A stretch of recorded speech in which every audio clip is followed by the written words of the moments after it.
You really think your daughter's got what it takes? Let me save you the heartbreak.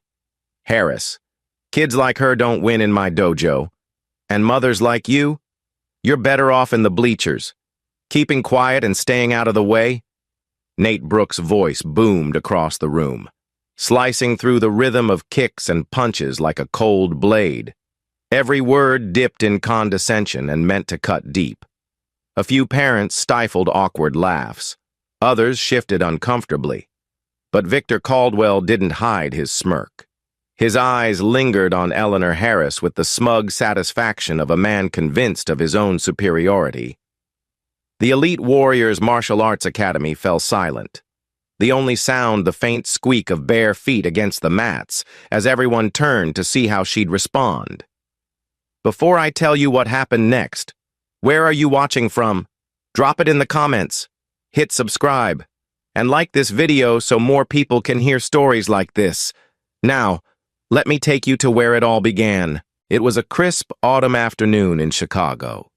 The kind of day where the sunlight bounces off the glass towers downtown and the air carries that faint bite before winter. Eleanor stepped inside the academy like she had dozens of times before. Holding her gym bag in one hand and the strap of her coat in the other, her eyes locked immediately on her daughter Maya, 14 years old, moving with precision on the far mat. The kick Maya threw was textbook, clean line, perfect balance, sharp snap. But it earned her nothing from Nate but a curt nod and the flat word, again, not 30 seconds earlier. Ethan Clark, a white student a year older, had thrown a kick that landed awkwardly with his heel, but Nate had grinned, clapped him on the back, and called him champ. Eleanor had been watching this for weeks now. The subtle but relentless way Nate's praise flowed toward certain students and his criticism landed harder on others. And it wasn't just Maya. Jamal Turner, a 12-year-old black belt hopeful, had been singled out that day too. "You call that a block?" Nate barked at him. "My grandmother could do better." Seconds later, when Ethan made the exact same mistake, Nate simply chuckled and said, "Don't worry, you'll get it." Eleanor's jaw tightened. This wasn't just tough coaching, it was a message. One that told every kid in the room exactly who mattered more. Off to the side, leaning against the railing like he owned the place. Was Victor Caldwell? He was the Academy's largest sponsor. A man who seemed to believe his checkbook entitled him to shape its culture. Victor's suit was tailored. His cufflinks gleamed under the bright fluorescent lights, and the faint scent of his cologne cut through the mix of sweat and minty floor cleaner. He'd been friends with Nate for years, and Eleanor had overheard enough to know that his idea of helping was pushing Nate to focus his energy on the kids he thought could bring the Academy prestige, which, in Victor's world, somehow never seemed to include the black and brown students. Today, Victor chuckled outright when Nate tore into Jamal. "Only the strong make it," he murmured to the parent next to him, though his tone made it clear he had a narrow definition of strong. Lila Morales, Eleanor's best friend and fellow parent, stood at her side, arms folded tight across her chest. "You seeing this?" she asked in a low voice. Eleanor didn't answer, but her eyes stayed locked on the mat. She felt it, that familiar burn in her gut, the one she hadn't let rise to the surface in years. She'd buried that part of herself deep, under layers of PTA meetings, late-night homework help, and the quiet routines of motherhood. 12 years ago, in another life, the world had known her as Silent Thunder, 4-time MMA world champion, a fighter whose calm was as dangerous as her fists. Back then, she'd stepped into cages under the blinding lights of Las Vegas and dismantled opponents with precision and grace. But that part of her life had ended the night she got the phone call about her brother Daniel's accident.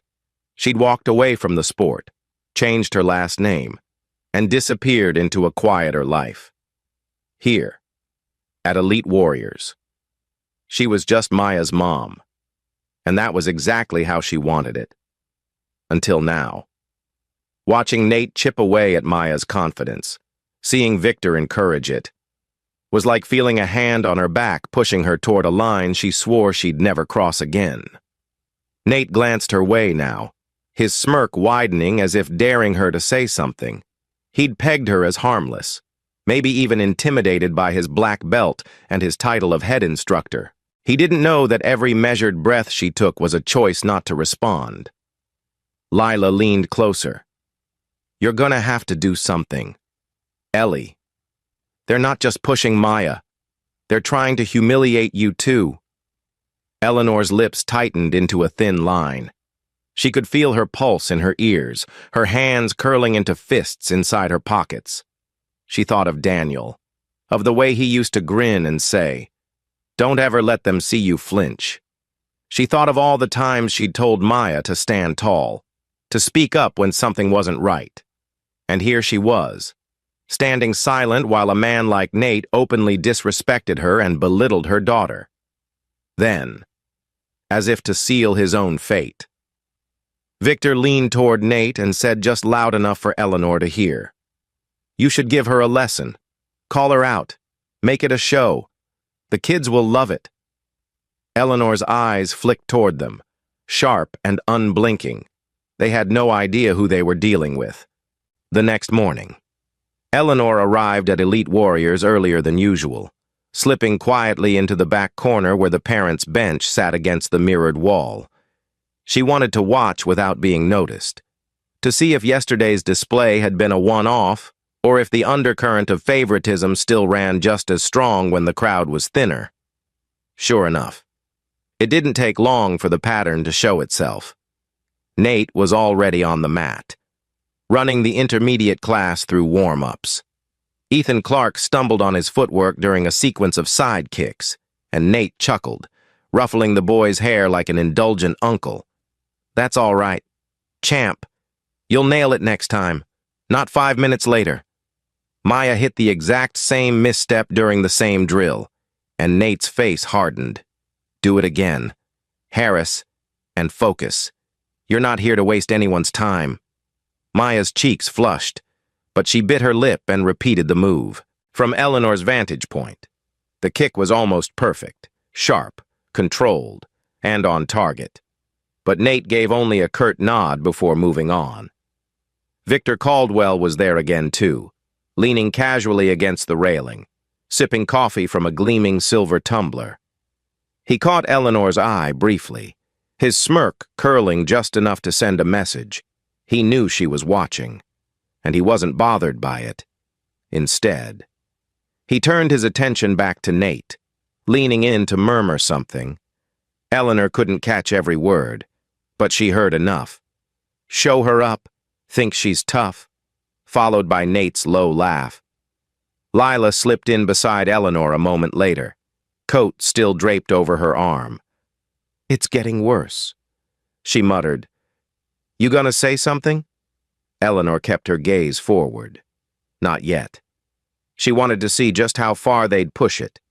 Midway through class, Jamal Turner made a small error during a sparring drill, his guard dropping just a fraction. Nate barked at him like he'd committed a mortal sin. "You want to get knocked out? Keep that hand down and see what happens." Jamal's eyes dropped to the mat. 2 rounds later, Ethan dropped his guard completely, and Nate just laughed, tapping the boy's forehead lightly with his glove. "See? That's why you don't get lazy." The double standard was glaring, and Eleanor felt her hands curl into fists inside her coat pockets. The words she'd bitten back yesterday sat on the tip of her tongue.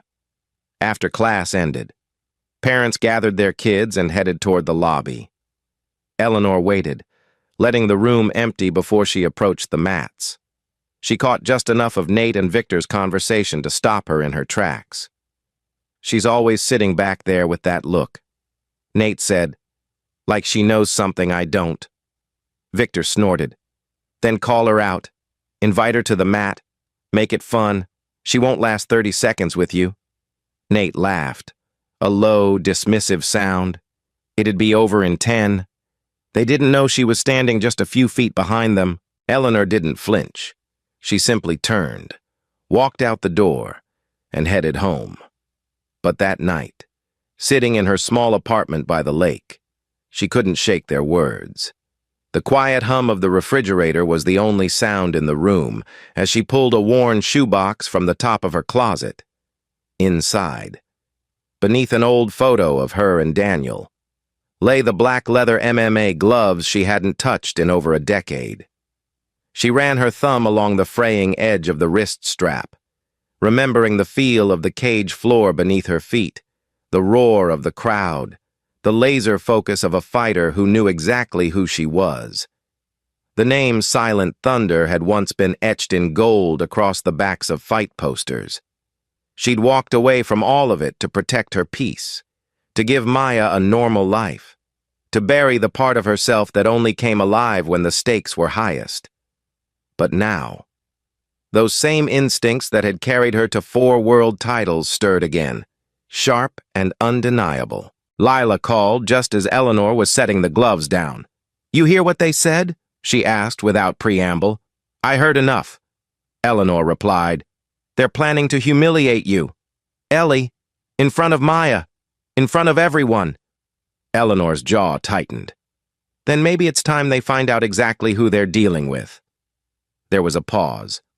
Then Lila's voice softened. "You sure you're ready for that?" Eleanor's eyes flicked to the framed photo of Daniel on the bookshelf. "I've been ready since the day I left," after hanging up. She opened her laptop and searched for an old folder of fight footage. There she was. Lighter, younger, eyes hard with focus, slipping jabs, landing clean counters, submitting opponents twice her size. The memories came back in waves, the adrenaline, the discipline, the quiet satisfaction of victory earned.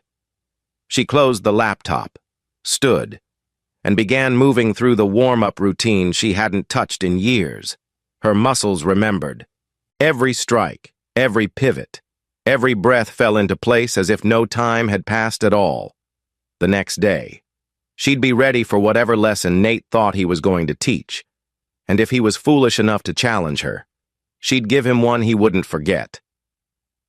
That night, after the academy had emptied and the city outside her window had settled into its usual hum of traffic and distant sirens, Eleanor sat alone at her small kitchen table, the glow from a single lamp casting a soft halo around the worn wood. Her fingers traced the edge of the black leather MMA gloves lying in front of her, the same gloves that had been tucked away in a shoebox for over a decade. She hesitated for a moment before pulling open the bottom drawer of the cabinet beside her. There, beneath neatly folded dish towels, was the object she hadn't touched since the night her life changed forever. A championship belt, heavy and cool to the touch, the gold plate gleaming faintly even under the muted light. 4 silver stars lined the edge, each representing a world title she had fought for and won. She held it in her lap and closed her eyes, and in an instant, she was no longer in her apartment in Chicago.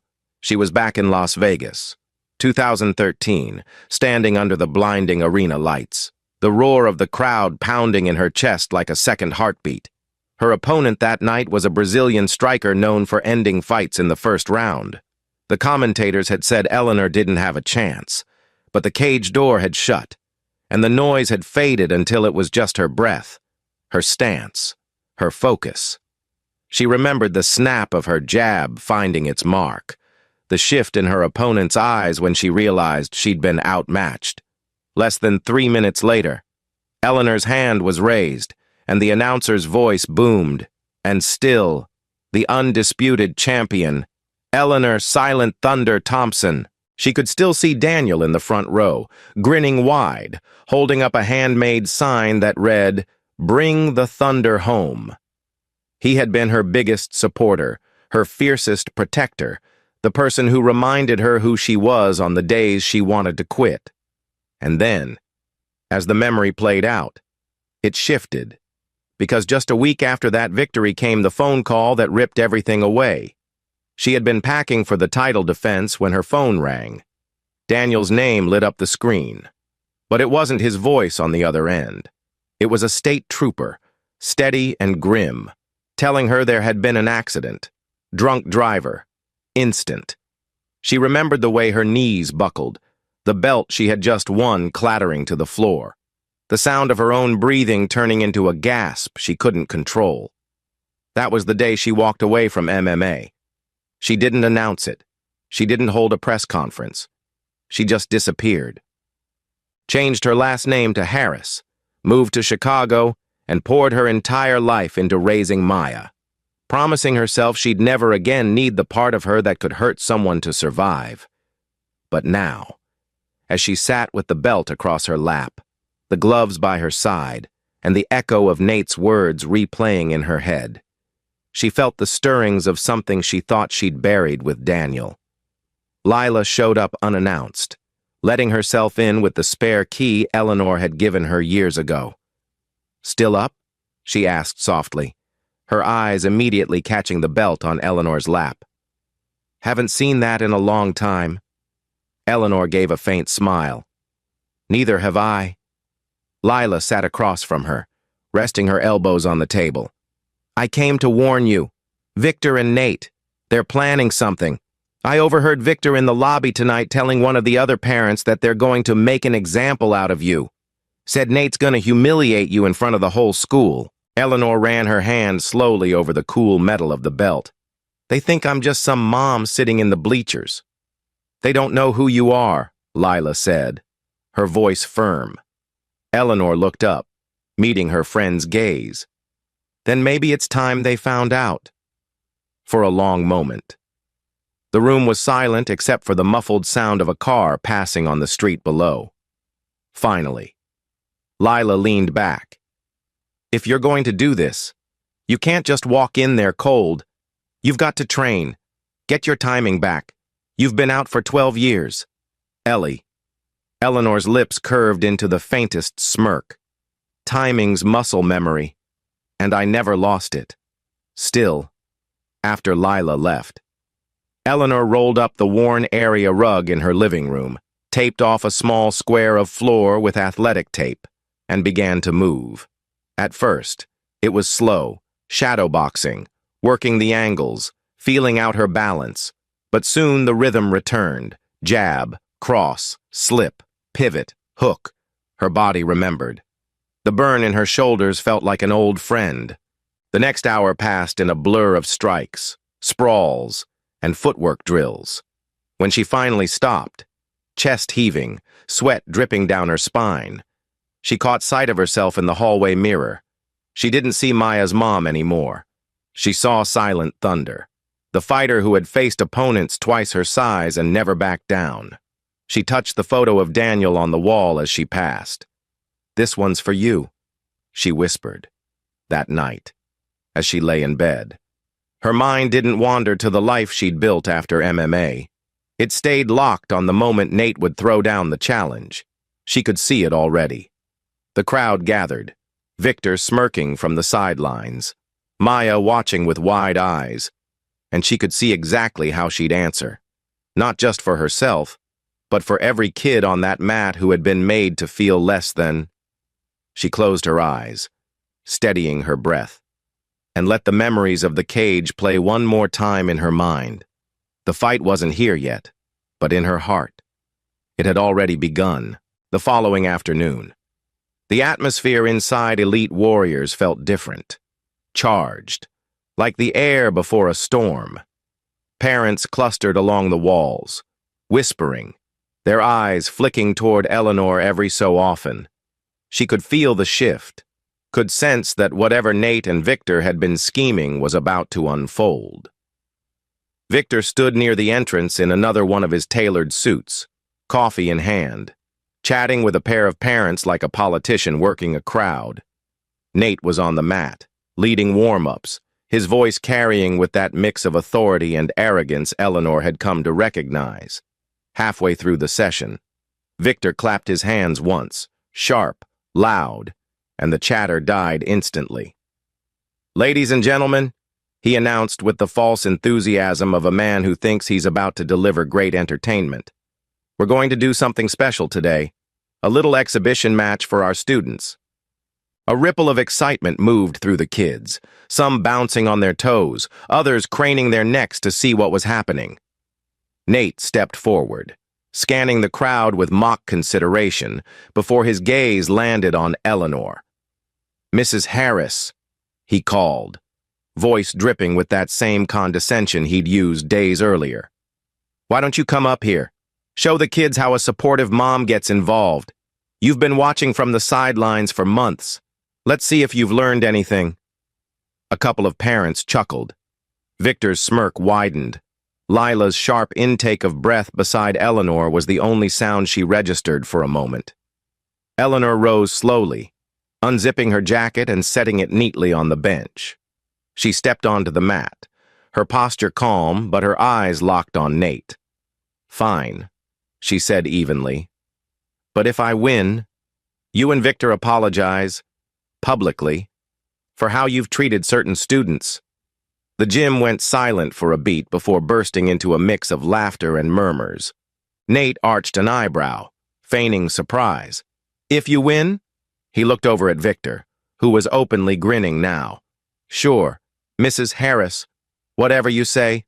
"No," Eleanor replied, her tone dropping low, the steel beneath it unmistakable. "Say it now, out loud, in front of them." Victor chuckled but nodded.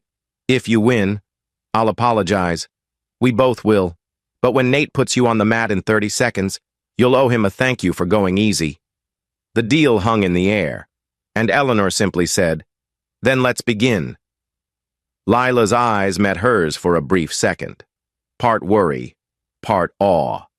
Nate turned to grab his gloves, tossing a pair toward Eleanor like a bone thrown to a dog.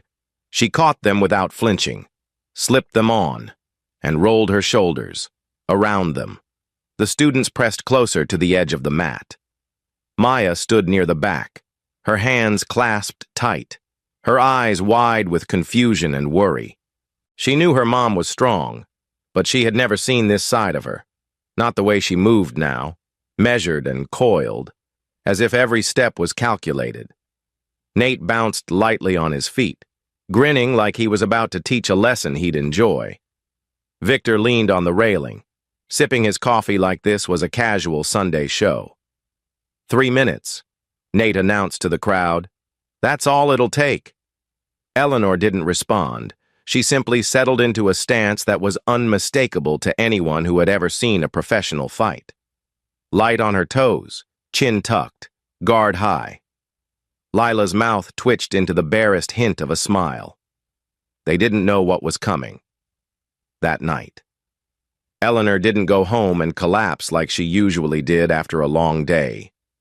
Instead, she met Lila at the small park near Lake Michigan, under the dim light of a flickering lamppost. She ran drills, footwork, pivots, shadow strikes. Lila held the pads, bracing with each thud as Eleanor's punches landed solid and clean. "You're still fast," Lila said, shaking out her hands after a particularly sharp combo. "Faster than him." Eleanor just nodded, wiping sweat from her brow. "Speed's not the problem. It's control. I don't want to hurt him. I just want to make sure he can't claim I got lucky." Lila smirked. "Make it clean. Then, embarrass him without breaking him." They trained until nearly midnight, the sounds of Eleanor's strikes echoing off the lakefront. As they packed up, Lila hesitated. "You sure you're ready for the fallout? Because after tomorrow, you won't be invisible anymore." Eleanor paused, tightening the strap on her gym bag. "I was invisible to protect Maya. But if staying invisible means letting men like Nate teach her she's less than, then I'm done hiding, back in her apartment." She placed the championship belt on the table where she'd see it in the morning. It wasn't about glory, not anymore. It was about principle, about showing her daughter, and every kid in that academy, that respect is earned by how you treat people, not by how loud you are or how much money you have. The next day, the whole academy would know exactly who she was, and she had no intention of giving Nate or Victor the easy victory they were banking on by the next afternoon. Word had spread through the Elite Warriors Martial Arts Academy like wildfire, and the place was packed far beyond a normal training day. Parents stood shoulder to shoulder along the walls, some with their phones out. Students crowded at the edges of the mat, and even a few people from neighboring businesses had wandered in to see what the buzz was about. The air was thick with anticipation, the kind that hums just before a big fight, though most in the room thought they were about to watch a one-sided spectacle. Nate Brooks, dressed in his crisp black jai, paced in the center of the mat with a grin so smug it almost dared someone to wipe it off his face. Victor Caldwell leaned against the railing with his arms crossed, his gold watch catching the overhead lights, looking like a man convinced the outcome was already written. Eleanor stepped forward from the bench, wearing plain workout gear, black leggings, a fitted gray top, no gi, no belt. She didn't need them. Her presence alone was different today, calm, unhurried, but with an unmistakable gravity. Maya stood off to the side, anxiety etched into her young face, and Lila was a few steps behind her, hands stuffed into her jacket pockets as if to keep from clapping too soon. Nate raised his voice, addressing the crowd. "All right, folks, just a friendly exhibition. 3 minutes. Let's see if Mrs. Harris here can survive without pulling a muscle." Laughter rippled through the room. Eleanor said nothing. She simply walked to the center, touched her gloves together in the customary gesture of respect, and took her stance. Light on her feet, guard high, eyes locked on Nate's chest. A few older students squinted, recognizing the form immediately. The whistle blew. Nate came forward fast, a flurry of jabs meant to overwhelm her early. Eleanor didn't move backward. She pivoted, her body turning just enough for each strike to graze harmlessly past. The crowd made small noises, surprise, confusion. At the ease with which she read him, Nate's grin faltered, and he came in harder, trying a quick combination into a low sweep. Eleanor stepped aside, catching his momentum with her forearm and guiding him past as if he were a beginner. She didn't throw a punch yet. She didn't need to. Each miss chipped away at his confidence, and the onlookers began to sense it. Victor's smirk had tightened into something less certain. 30 seconds in, Nate lunged with a high roundhouse, and Eleanor moved like lightning, ducking under, pivoting behind him, and tapping the back of his neck with a gloved fist in the clean, precise motion of a knockout strike. She pulled it, of course, but the message was clear. If she wanted to, it would be over. Gasps erupted around the room. "Was that?" one parent whispered before cutting themselves off. Nate spun, jaw tight, and now his movements carried something uglier. Frustration. He swung wider, abandoned his clean form, and tried to muscle her down with brute strength. Eleanor let him commit, sidestepping again, this time adding a light push to his shoulder that sent him stumbling to one knee. The crowd murmured louder. A couple of students glanced at their phones, pulling up old fight clips. Within moments, whispers began to spread. Silent thunder. Could it be? Nate's breathing had grown heavy, his cheeks flushed. He charged again, and Eleanor met him head-on this time, deflecting his strike and answering with a single, measured hook to his midsection, not enough to hurt him badly, but enough to knock the wind out of him and send him back a step. The sound of glove against body was sharp, decisive. Victor pushed off the railing, his coffee long forgotten, his face tightening with disbelief. "Come on! Nate!" he barked, his voice cutting through the noise. But Nate's swings grew sloppier, his timing shattered by the realization that he wasn't controlling this fight. With just under a minute left, Eleanor decided to end it. Nate came forward in one last desperate flurry, and she slipped every punch, closing the distance until they were chest to chest. With one swift, fluid motion, she hooked her foot behind his, twisted her hips, and sent him down flat on his back, her glove resting lightly against his cheek as the whistle blew. The room exploded. Gasps, shouts, applause, all at once. Maya's hands flew to her mouth, her eyes wide with shock and pride. Lila let out a low whistle, and then Eleanor straightened, stepping back, pulling her gloves off slowly. She turned to Victor first, her voice calm but carrying to every corner of the room. "I believe we had an agreement." Victor's face reddened, but before he could speak, a voice from the crowd shouted, "She's Silent Thunder! Look!" Phones were held high now, screens showing old clips. Eleanor in the cage, her hand raised in victory, that same composed expression on her face. The realization swept through the room like a wave. Parents stared, students buzzed, and Nate, still catching his breath on the mat, closed his eyes briefly before looking up at her. He knew he'd been beaten clean. "I apologize," he said, the words stiff but audible, "for the way I treated you, and your daughter." Victor hesitated, but the weight of the crowd's eyes, and the dozens of recording phones, forced his hand. "I was wrong," he said, each word tasting bitter. "I shouldn't have encouraged favoritism. I apologize to you and to anyone who felt disrespected." Eleanor nodded once. "Respect isn't about belts or titles. It's about how you treat people. Every single day." Then she turned and walked to Maya, who threw her arms around her mother, the pride on her face shining brighter than any championship gold. The match was over, but the real victory had just begun. The gym was still buzzing long after the match had ended, students replaying the takedown in slow motion on their phones, parents whispering to each other, and kids, especially the ones who had been on the receiving end of Nate's double standards, looking at Eleanor like she was someone out of a legend. Nate sat on the edge of the mat, gloves off, head down, sweat still dripping from his temples. The flush of exertion had faded, replaced by something more complicated. Embarrassment. Yes. But also the dawning realization that he had been exposed, not just as a man who had underestimated someone, but as an instructor who had failed the very principles he claimed to teach. Slowly, he pushed himself to his feet and walked toward Eleanor, who stood near the edge of the mat with Maya and Lila at her side. He didn't look at the crowd. His eyes were on her. "I was wrong," he said again, louder this time, his voice carrying over the quiet murmurs.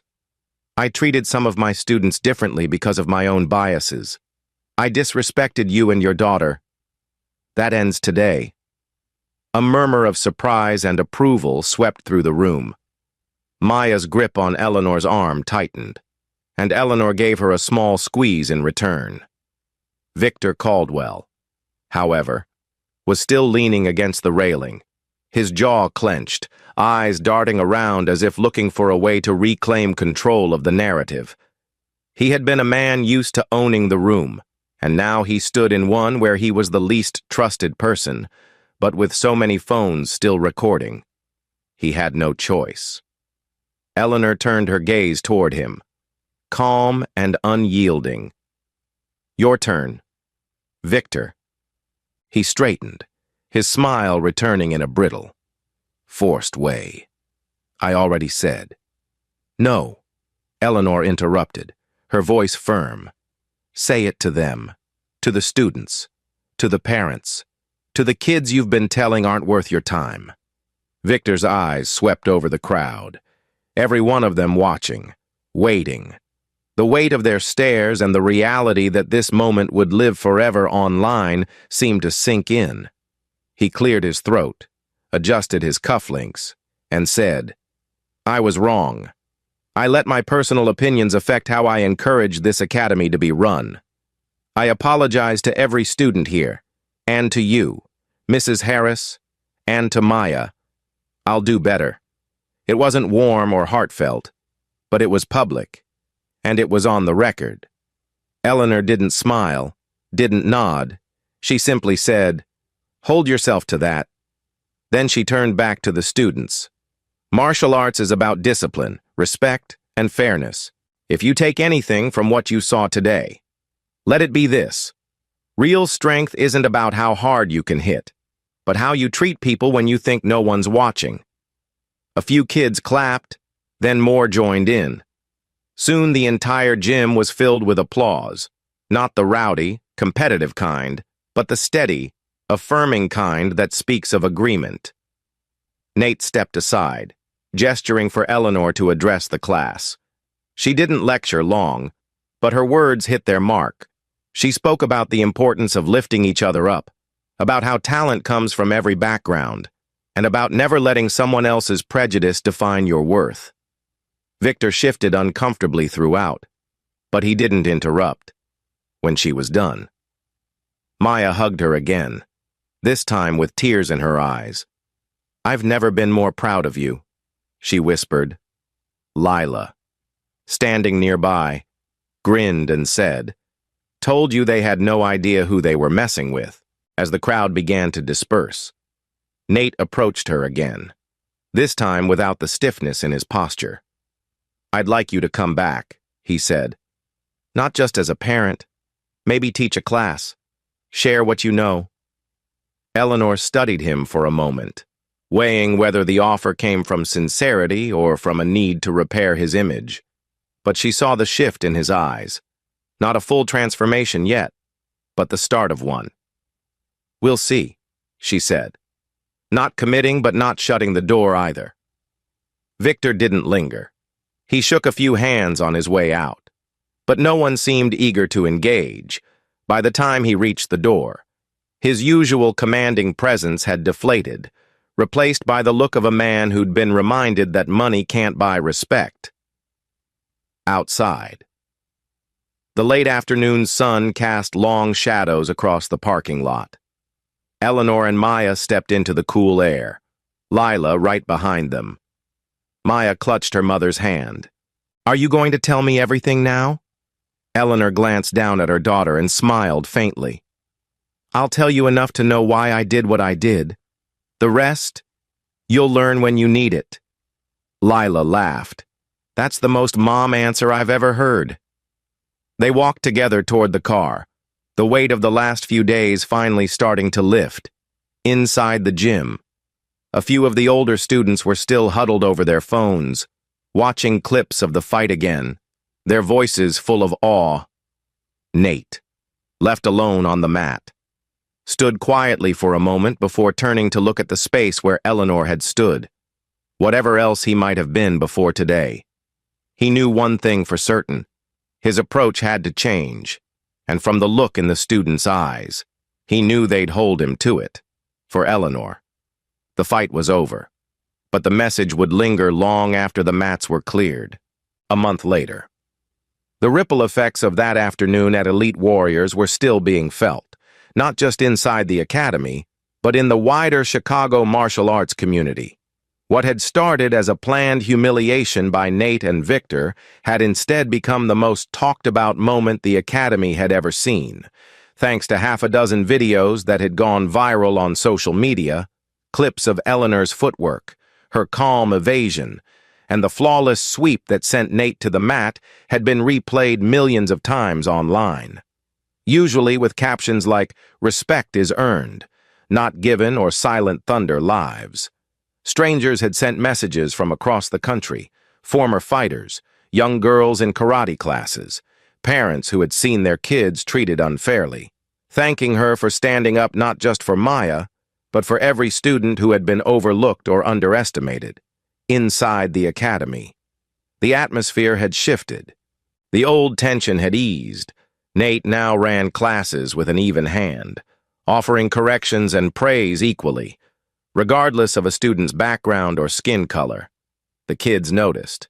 So did the parents.